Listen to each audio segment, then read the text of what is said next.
গো, তুই যদি আমায় দেখা না দিস মা, তুই যদি আমায় দেখা না দিস, মা, মা গো, মা, মা গো, মা, আমি আমি আমি তো আমি নিজেকে আত্মহত্যা করবো মা, আমি নিজেকে আত্মহত্যা করবো।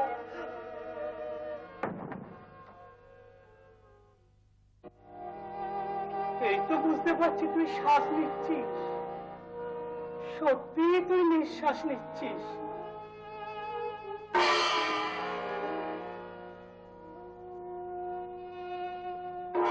একই মা, একই তুই কোথায় গেলি মা, তুই কোথায় গেলি? আমি তোকে খুঁজে পাচ্ছি না মা, আমি তো খুঁজে পাচ্ছি না, তুই কোথায় গেলি? তুই কোথায় গেলি মা?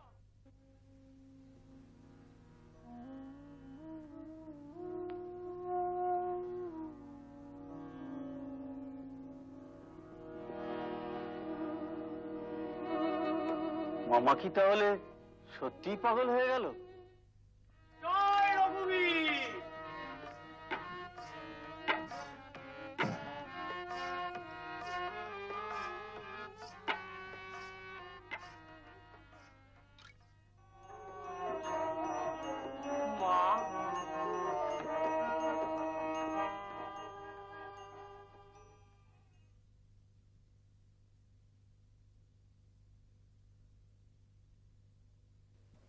In the days of Siraj-ud-Dawla, there lived in Bengal a man called Ramprasad, famed and revered as the poet of the motherhood of God. He wrote, "In the world's markets, the mother flies her kites, souls soaring with winds, yearning to be free, held to the earth with strands of illusion. In 100,000, she in the limitless sky, and the kite wings up to the infinite. See how gleefully she laughs and claps her hands."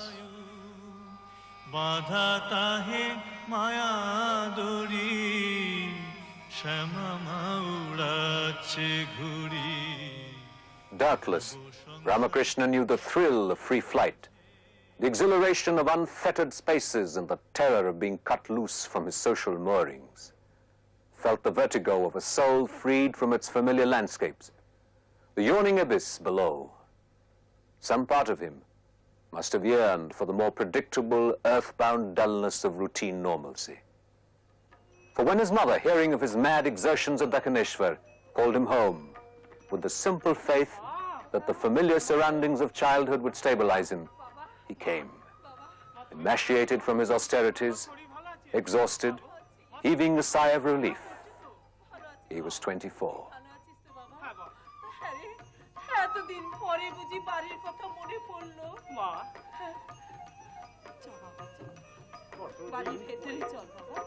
The very thought of marriage is usually anathema for those drawn to a life of the spirit. For the conservative and family-centered occupations of marriage are a cold chill in the spiritual idealism of youth. Shuttered behind the world of attachment and worldly care, the life of a householder is truly a bondage, an inhibition of the spirit, samsara. Yet Ramakrishna, in the midst of a storm of renunciation, was surprisingly delighted at the idea.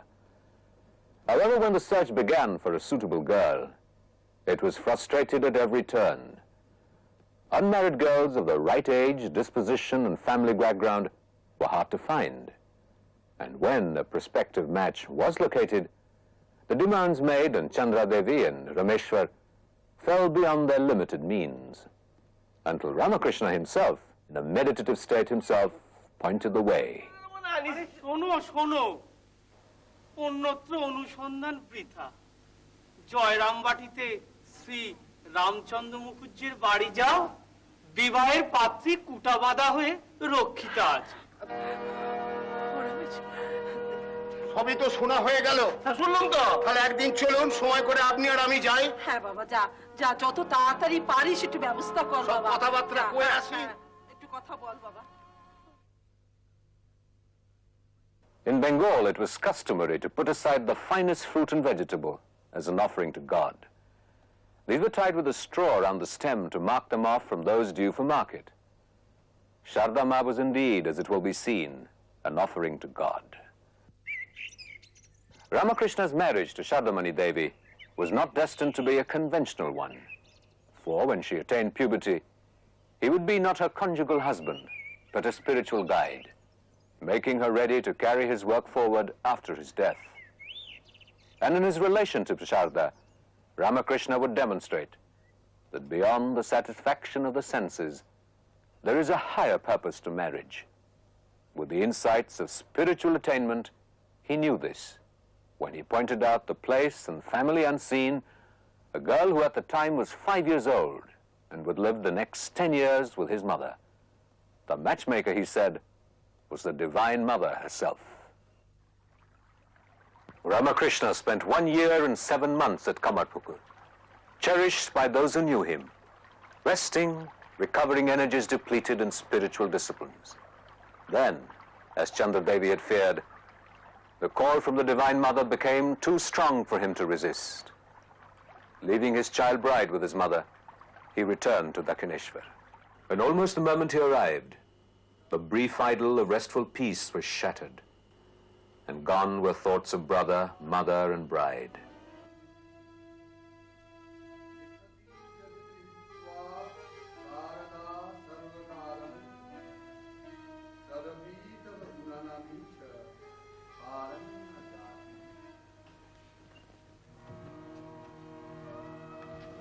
Mahadev গো, তোমার গুণের কথা আমি কেমন করে বলবো?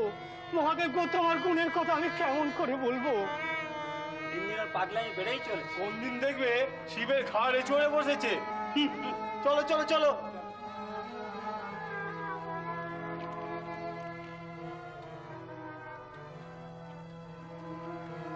বাবু, পাগলটাকে ঘাড় ধরে বাইরে বার করে দেবো? যার মাথার উপরে মাথা আছে সেই যেন এখন ওকে স্পর্শ করতে যায়। আমি কিছু ভুল করে ফেলেছি বুঝি? না না, তুমি কিচ্ছু ভুল করনি বাবা। তুমি স্তব পাঠ করছিলে, তাই পাছে কেউ তোমায় বিরক্ত করে, আমি তাই দাঁড়িয়েছিলাম। Thus far, Ramakrishna had only the internal evidence of his visions to support their authenticity, and he had not the experience to allay his own doubts. What the young priest needed was an independent judgment from someone with the breadth of vision and training to verify his experiences. But where was such enlightenment to be found? He was surrounded by people to whom he was a mystery, including Mathur and Rani, for whom he was wondrous and holy, but a mystery nevertheless. And now the good Rani Rashmani died, with a vision of Mother Kali before her eyes, sad though that her eldest daughter Padma had died too, without signing the deed handing over control of the temple. In the deepest reaches of his being, Ramakrishna was alone and exposed, plowing ahead in uncharted seas by sheer instinct, without a map.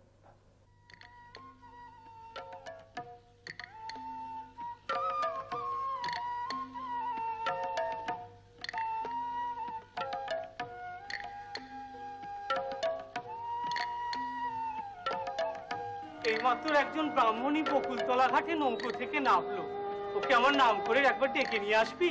কি বলছো মামা? একজন রমণী? কে সে? তোমায় চেনে? ডাকলেই সে আসবে কেন? ওরে হৃদে, সে সাধারণ রমণী নয়। আমার মন বলছে সে আমার জন্যই এসেছে। আমার নাম করে গিয়ে বল, তাহলেই আসবে। বেশ, যাচ্ছি।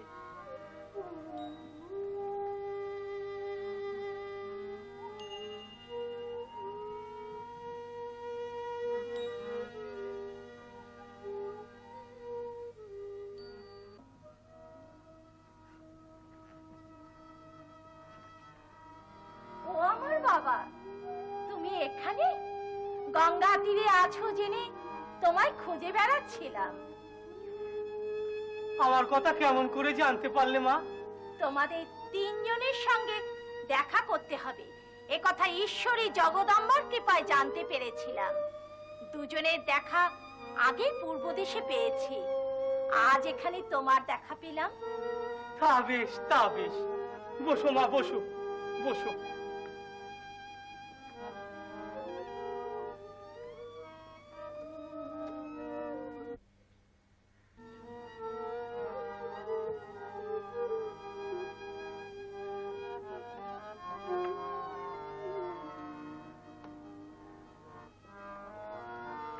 গো, তোমাকে আমার অনেক কথা বলার ছিল, অনেক কথা জানার আছে। মা, আর এ সকল কি হয় বলো দেখি? আমার সর্বাঙ্গ জ্বলে পুড়ে যায়। ঘন্টার পর ঘন্টা জলে গা ডুবিয়ে রইলে তবে শরীর চুড়ে।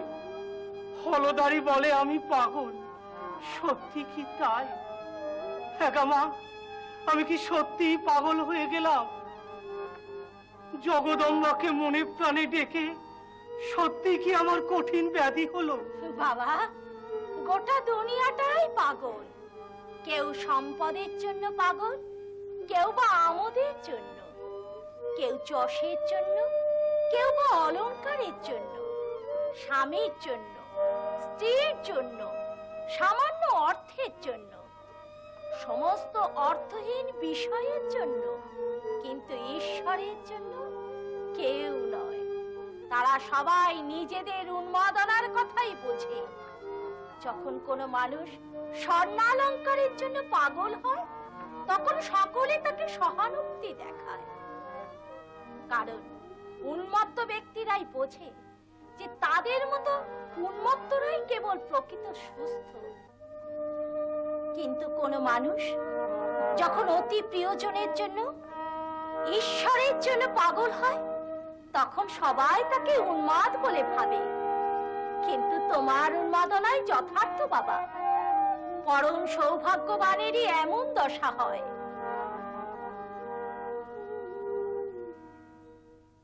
Quoting from a text, the Brahmani told Ramakrishna that when a powerful flood of divine emotions floods a human life, the gross body, unable to contain them, is often shattered by the stress.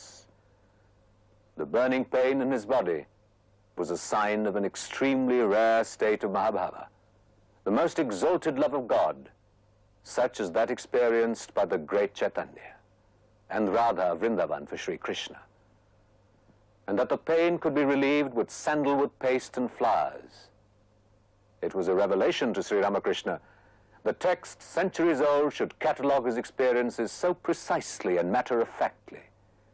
It was a vindication beyond anything he might have imagined, that he was on the right path, an ancient and well-traveled way that would lead him inevitably to a blessed union with God.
কে জানে বাবু, আত্মহারা হয়ে কেন এরূপ কার্য সকল করে বসি।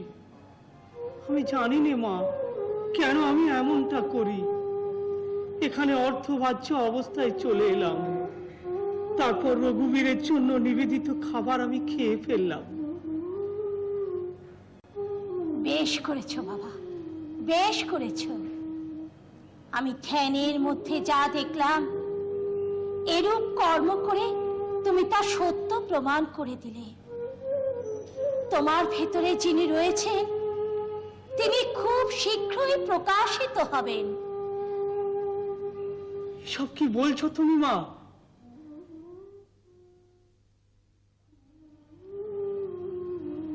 The idol had now fulfilled its purpose. The divinity that Bhairavi Brahmani, a nun of the Vaishnavite Shakti community of Jessore, had so tirelessly worshipped in stone, had now appeared to her in the flesh.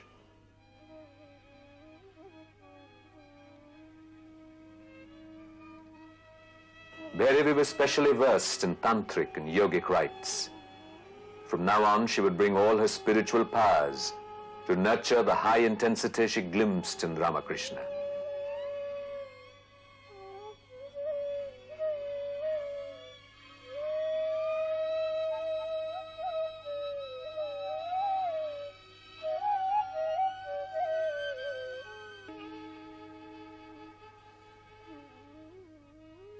She guided Ramakrishna methodically, meticulously, and consciously by new routes to the same peaks of spiritual vision he had stumbled upon by the sheer intensity of his yearning. Central to Tantra is learning to treat attraction and revulsion equally with indifference. She took him through tantric sadhanas that reveal the divinity in ordinary objects and energies in the physical world.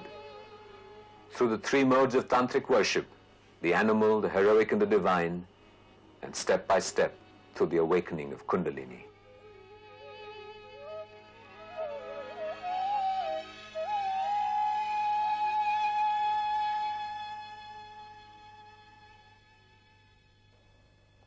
The term Kundalini has been much used and much misunderstood.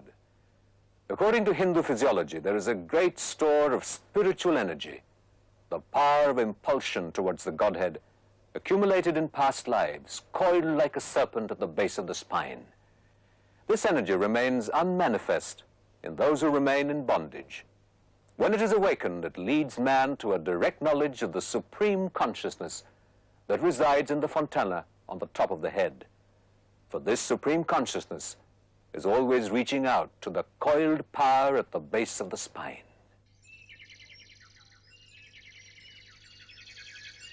ঋতু, আমি ব্রহ্মধ্বনি শুনতে পাই।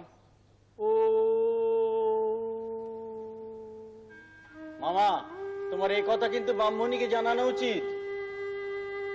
ও বলে এমনটা হয়, অনাহত ধ্বনি। জানিস ঋতু, আমি এটা শুনতে পাই।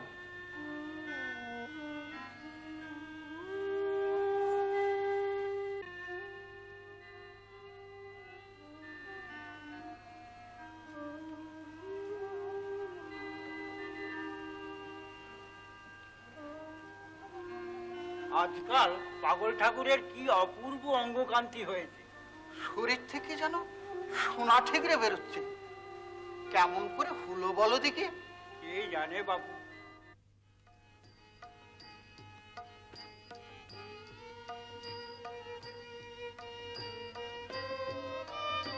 মা, মাগো, ওরা আমার বাইরের রূপ দেখে মুক্ত হচ্ছে। তুই তোর বাইরের রূপ তুই নে মা, আমার ভেতরের রূপ দে।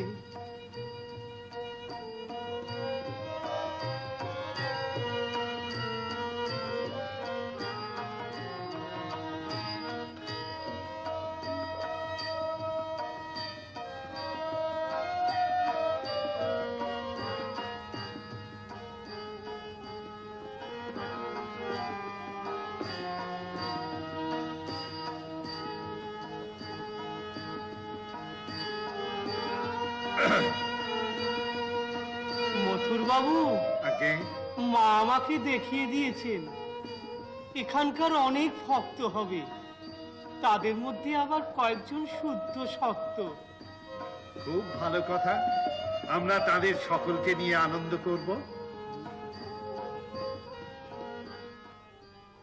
The Kali temple at Dakshineshwar had become a favorite resort of devotees and sadhus. Some of them, Paramahamsas, great swans that swim freely and joyously upon the waves of the world, without being in any way stained by them. Sri Ramakrishna was to describe them as children, seeing everything as filled with consciousness, irrespective of whether they were relatives or strangers, seeing Brahman in everything and everybody.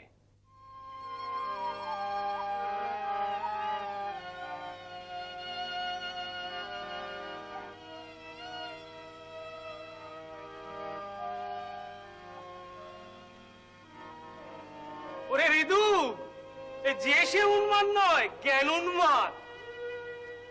মহারাজ, ভগবানকে কেমন করে পাবো কিছু উপদেশ দিন।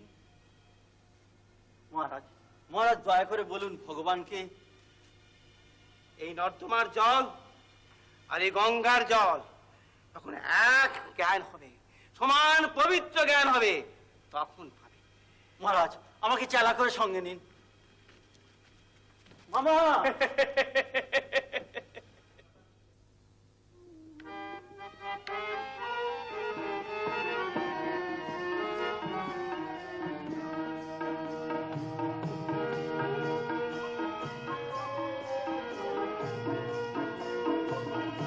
সাধু বাবা, ও সাধু বাবা, তোমার এই পুঁথিতে কি লেখা আছে আমায় একটু পড়তে দেবে? তুমি এটা ভক্তি ভরে পড়ো, পুজো করো।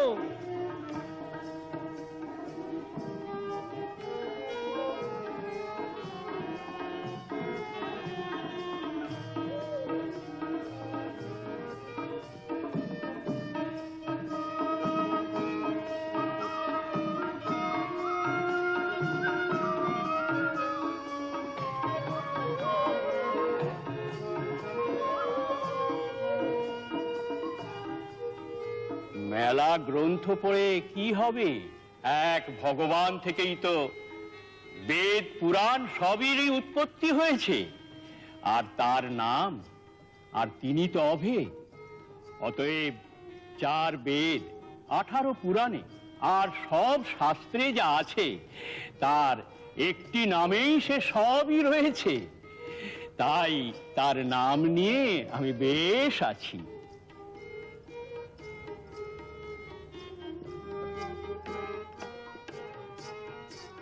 The subtle mind acts eternally on the gross body and the body on the mind. One person's body and mind act on another.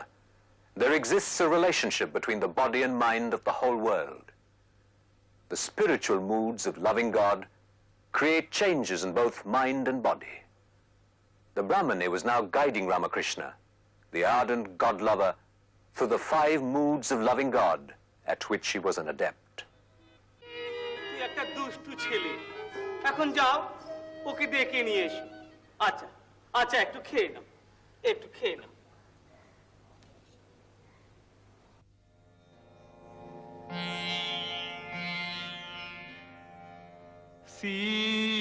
Sitapati Ramchandra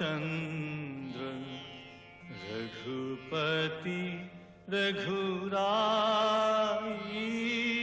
Sitapati Ramchandra Raghupati रघुराई। भजले अयोध्यानाथ दूसर न कोई। सीतापति रामचंद्र रघुपति रघुराई।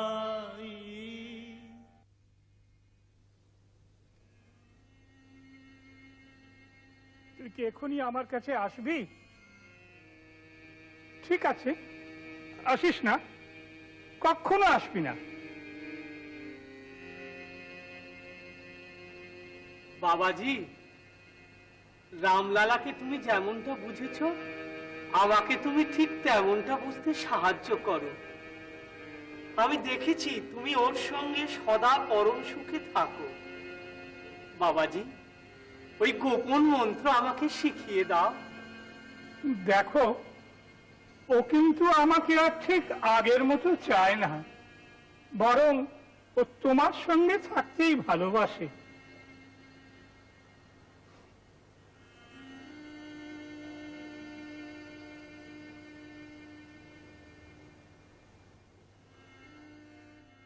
শ্যামের নাগাল পেলুম নালো আমি, কি সুখে আর ঘরে রই। শ্যামের নাগাল পেলুম নালো আমি, কি সুখে আর ঘরে রই। শ্যাম যদি মোর হতো মাতার চুল, শ্যাম যদি মোর হতো মাথার চুল। Ramakrishna, always literal, always exact, unmindful of the opinions of others or scandals ensuing, enacted the role of Radha the milkmaid, whose love for Sri Krishna is unparalleled conjugal love, the culmination of the Panch Bhavas, the bhava that encompasses all others. সব কেশ যতনে বাঁধে তুমস কেউ নখতে পারত না। Ramakrishna saw that God, his devotees, and the scriptures, although they appear to be distinct entities, are one. Ramakrishna was now at the end of his tantric sadhanas, and unknown to himself, ready for union and for teachings in Advaita, non-duality that would lead to union with the Absolute.